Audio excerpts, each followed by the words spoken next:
the difference between lust and love can save your life, because lust is just an emotional feeling.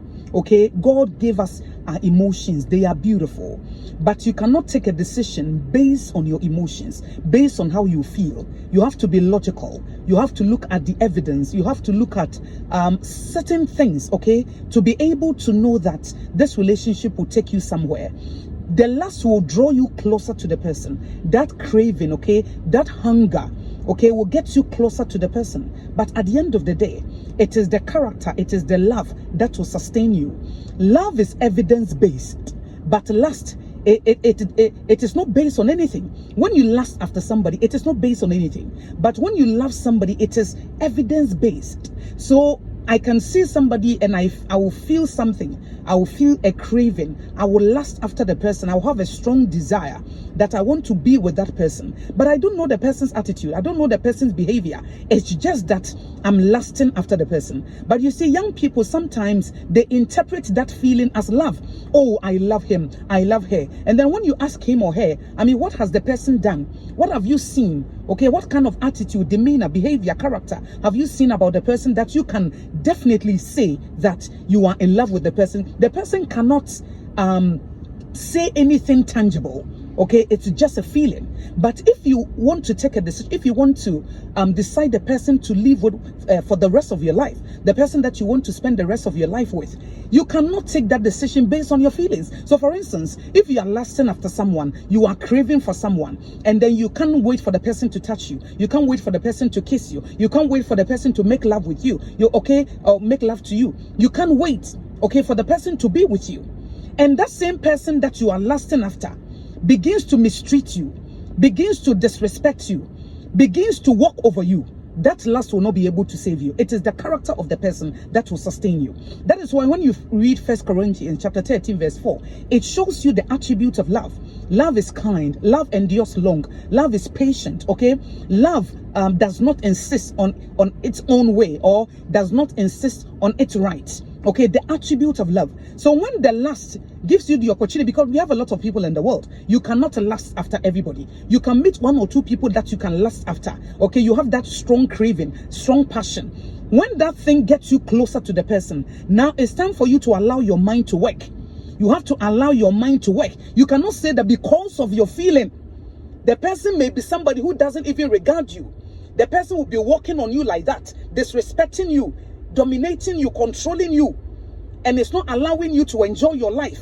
And then you are saying that I love him or I love her. You don't understand what you are talking about. As I said, love is evidence-based. So if you tell me that you love somebody, then I'll ask you, what have you seen about the person that makes you think that you love the person? So whatever attribute or character that you will say, okay, whatever reason that you will give me, it will give me the confidence, okay, to say that, well, I believe that you are in love with that person. So my dear, if you're a young person, know the difference between lust. Lust is just a craving, it's a feeling. It is not evidence-based. It is not based on anything. You don't watch anything. You just met somebody and you have this strong passion, you have this strong desire, you have this strong craving, you have this strong hunger for that person. But when that thing gets you closer, that lustful desire gets you closer to the person, don't take a decision based on that. That is why sometimes you marry somebody based on that feeling. And then when you begin to see the character, the attitude of the person is irresponsible, the person doesn't love God, the person doesn't fear God, the person is so self-centered, very selfish, the person is petty, okay, and all that. And then the person gets irritated easily. That feeling that you used to have for him or her, it starts dwindling.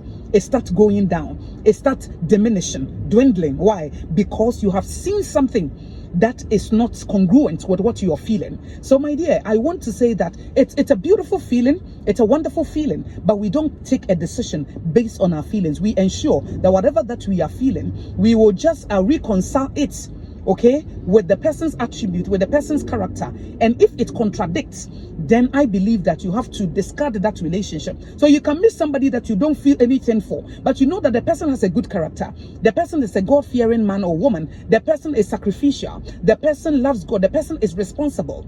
Follow that person, Okay, choose that person, that the person that you are lusting after.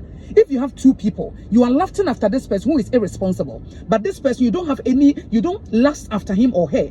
You don't have any strong desire, you don't have any emotional feeling, okay, towards that person. But the person is responsible, the person is hardworking, the person has a vision, the person treats you like a king or like a queen, the person respects you, the person regards your feelings and your opinions. My dear, this is what you are going to live with for the rest of your life. So don't put that person aside because you don't feel anything for the person. Because look at it. Look at this scenario.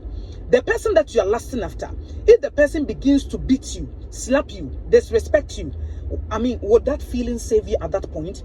But that person who is showing you love, good attitude and behavior, who has a good character, who is responsible, who is not self-centered, if that person begins to show you love, treat you well, respect you, does not insist on his own or her own right, the person is kind, the person is compassionate, the person is sympathetic, the person is helpful, the person is sacrificial, the same thing that you were not feeling for that person will begin to arise. Okay, will begin to arise inside of you. You will begin to have that emotional connection with the person. Why? Because the person is treating you right. So my dear, know the difference between lust and love. When it's time for you to take a decision, don't take a decision based, okay, only on your feeling. Be logical, think twice, monitor the person's attribute or behavior. That will help you to determine whether you should continue with the person or you should put the person aside.